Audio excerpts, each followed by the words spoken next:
এই ভিডিওতে দেখাবো আপনাদের এসকিউপিডিয়া সফটওয়্যারের টুল ড্রয়িং টুলের কাজ। এখান থেকে আপনি ড্রয়িং টুলের কাজ দেখতে পাবেন, কিভাবে আপনি ড্রয়িং করবেন এসকিউপিডিয়াসে সেটি দেখানো হবে। এসকিউপিডিয়াসের ড্রয়িং টুল আছে, আর একটা মিটিং ড্রয়িং, আজকে শুধু ড্রয়িং টুলটি দেখানো হবে। উপরে যে টুলগুলো আছে সেগুলা ড্রয়িং দেখবেন। এসকিউপিডিয়া সফটওয়্যার ভিডিও ক্লিক করলে ওপেন হবে। নিউ ফাইল নিলাম। নিউ ফাইল থেকে একটা প্রোগ্রাম ওপেন করে আমরা ড্রয়িং করে কাজগুলো দেখাবো। কলার ওপেন করতেছি।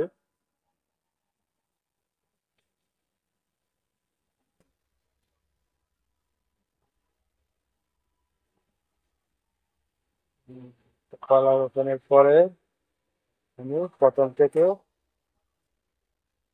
ড্রয়িং টুলগুলো দেখাবো। প্লাট কেটিং মেশিনের যে টুলগুলো আছে এটা আরেক ভিডিওতে দেখাবো। তো প্রোগ্রাম ওপেন করছি। প্রথমে আছে মুভ, একটা হাতের মতো চিহ্ন যেটা আছে এটার ভিতরে ক্লিক করা। এটার কাজ হচ্ছে ডিরেকশন, আপনার মেশিনের ফিডারটা কোন দিকে গেল, লেফটে না রাইটে, এরও চিহ্ন মার্ক দেখতে পাচ্ছেন আপনারা। এই যে এটা লেফটে গেছে দেখছে। তারপরে 8 নাম্বার, এটার এই 8 নাম্বার অথবা লেফটে আসছে। ওকে, এটার কিন্তু কাজ শেষে লেফটে থাকবে, লেফটে থাকবে। তারপরে হলো সিলেকশন বক্স, এটা সিলেকশন করে। যেমন আপনি এটা আমি যতটুকু জায়গা সিলেকশন করবো এতটুকু সিলেকশন করার পর টান দিয়ে আরেক জায়গা নিতে পারবো। যদি আমার কোনো চিহ্ন বা কোনো কিছু এক জায়গায় তার নেওয়া লাগে তাহলে এটা ইউজ করা হয়। ওকে, ব্যাকে গিয়া এখন রেক্টেঙ্গেল দিয়া, রেক্টেঙ্গেল এই চিহ্নটা দিয়ে আপনার বরাদ করা হয়। আপনি এখন বরাদ করার পরে আবার সিলেকশন বক্স দিয়ে সরাইলাম। এখন হলো কলম, ব্রাশ শর্টকাট, এটা দিয়ে আপনি একটা একটা করে ড্রয়িং করার জন্য কাজে লাগে।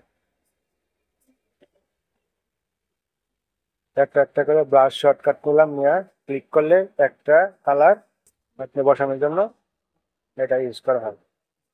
তারপরে যেটা আছে এটাতে এভাবে একটা ডিজাইন করবেন, এখান থেকে এদিক টানবেন, এদিক থেকে এদিক টানবেন। দেখতে পাচ্ছেন এই চিহ্নটাই তেরা বেঁকা নেওয়ার জন্য, যেদিকে নেবেন এদিকে এরকম কাজ করবে। তারপরে এটা হলো, এটা একটু সোজা স্ট্রেট কাট টান দেওয়ার জন্য ওখানে ইউজ করা হয়। আপনি দেখছেন আমি চিহ্নগুলো মার্ক করতেছি, এই চিহ্নগুলোর এই কাজ এটা দিয়েও বুঝাচ্ছি আপনাদের। তারপরে এই চিহ্নটা দিয়ে জাস্ট খালি মাঝখানে যদি কোনো আলাদা কালার করতে চান গোল চিহ্নের মতো একটা কালার হবে, এটা হইলো বরাদ করা। এটা রেক্টেঙ্গল শর্টকাট, এটা দিয়ে আপনি মুছতেও পারবেন। জিরো নিলে বরাদ করা মানে আগে যে কালার গুলো ছিল এটা টান দিলে মুছে যাবে, এবং যে কালার নেবে এটা বরাদ হয়ে গেল। আগে আমি জিরো নিছিলাম মানে জিরোটা দিয়ে সবগুলা অন্যগুলো কালার বরাদ করে রাখি। এখন জিরোর উপরে এক নিচ্ছি, জিরোর উপরে বরাদ করতেছি। তারপরে এটা হচ্ছে লাইন কপি, আপনার লাইন বরাবর কপি হবে। যখন নিয়ে আসে যেটা মার্ক করবে, মার্ক করার পরে লাইন যেদিকে টান দিবেন এদিকেই কপি হয়ে যাবে, লাইন কপি এটা। তারপরে আবার রেক্টেঙ্গেল নিয়ে এইগুলা সব মুছে দিলাম, জিরো নিয়ে মুছতে হয়। তারপরে আবার এটা টেক্সট কি যেখানে আছে টেক্সটে চাপ দিলে আপনার রাইটিং আসবে লেখা, এটা দেখাইলাম না। রাইটিং এর জন্য আলাদা কাজ, এটা অন্য ভিডিওতে দেখাবো। এখন যেটা দেখাচ্ছে এটা ম্যাট্রিক্স কপি। ম্যাট্রিক্স কপি তৈরি করতে হয় 4টা রো বা 4টা কোর্স আপনি মার্ক করার পরে এটা দিয়ে টান দিলে ম্যাট্রিক্স কপি হয়ে যাবে। ওই ডিজাইনটা ম্যাট্রিক্স কপি করবো, দাদা হয়ে গেল ম্যাট্রিক্স কপি। যেগুলো মেন মেন কাজে লাগবে এগুলো একটু দেখানো হচ্ছে। তারপরে এটা হচ্ছে লাইন কপি, না এটা হলো আপ ডাউন ডিজাইনটা, আপনার উপরে নিচে সাইডে লেফটে দুটো কাজ দেখানো হলো।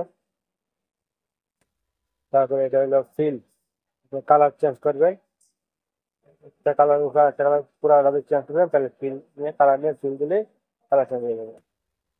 এবার ফিল কপি, এটা তেমন কাজে লাগে না, এরপর এটা রিপ্লেস কালার কাজ করতে পারে। ফিল কপি মানে ফিল দিয়ে ফিল ফুল কপি আর কি কাজ হয়। রিপ্লেস কালার, 3 নাম্বার কালারটাকে স্মার্ট করা আছে, 3 জায়গায় আমি 4 দিলাম, 4 নাম্বার কালার হয়ে যাবে। 4 নাম্বার কালার, হ্যাঁ, 5 দিলাম, 5 হয়ে গেল। তারপরে আছে রো কপি, মানে একটা লাইন আপনি পুরাটা কপি করবেন, তাহলে এখানে দিলে একটা লাইন খালি কপি হবে, এই যে একটা লাইন কপি হয়ে গেল। তারপরে আছে আপনার ইনসার্ট প্রো মানে আপনি যদি প্রসেস বাড়াইতে চান, রো বাড়াইতে চান, রো বাড়তেছে, লোভ বাড়তেছে এটা। তারপরে আছে ইনসার্ট, মানে আপনি যদি কোনো কাজের জন্য ফাঁকা করতে চান, যেন আমি মাঝখানে আরেকটা ডিজাইন করবো, ইন্টারশিয়ার ডিজাইন করার ফাঁকা ফাঁকা করে করে কলারের মধ্যে ফাঁকা করার দরকার হলে তখন আপনি এই যে এটা পাবেন। তারপরে আছে আবার ইনসার্ট কলাম, মিডল ফাঁকা যদি করতে চান, ইনসার্ট রো, মিডল বাড়ানো। আর ইনসার্ট এমটি কলাম, এটা হলো মিডল ফাঁকা করা, মিডল ফাঁকা করলাম যদি দরকার পড়ে। তারপরে এটার কাজ হচ্ছে ডিলেট প্রো, যেমন এই যে আমার মাঝখানে ফাঁকা করছিলাম, এই যে কাদা লাগে, আমি কেটে দিচ্ছি, ডিলেট প্রো এটার কাজ, এই যে কেটে দিলাম। তারপরে হচ্ছে ডিলেট কলাম, ফাঁকা করছিলাম, এটা আবার কেটে দিলাম, ফাঁকা দিয়ে দেখা লাগে, ডিলেট কলাম দিয়ে কলামও কাটে, মিডিয়াল কমতেছে আর কি। এইগুলা পরে যে আছে বর্ডার, এগুলা কাজে লাগে না, এগুলার কাজ আপনি উপরে রেক্টেঙ্গেল দিয়ে করতে পারবেন।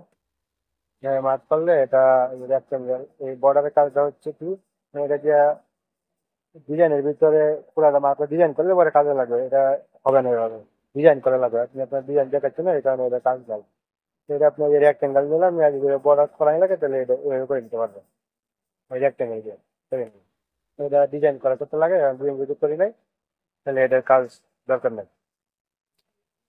তাহলে আপনারা দেখছেন এতক্ষণ ড্রয়িং টুলসের কাজ। তারপরে নিচে আছে প্লাট নিটিং মেশিন এর যে টুলগুলা, এগুলার কাজ আপনার পরবর্তী একটা ভিডিওতে দেখানো হবে।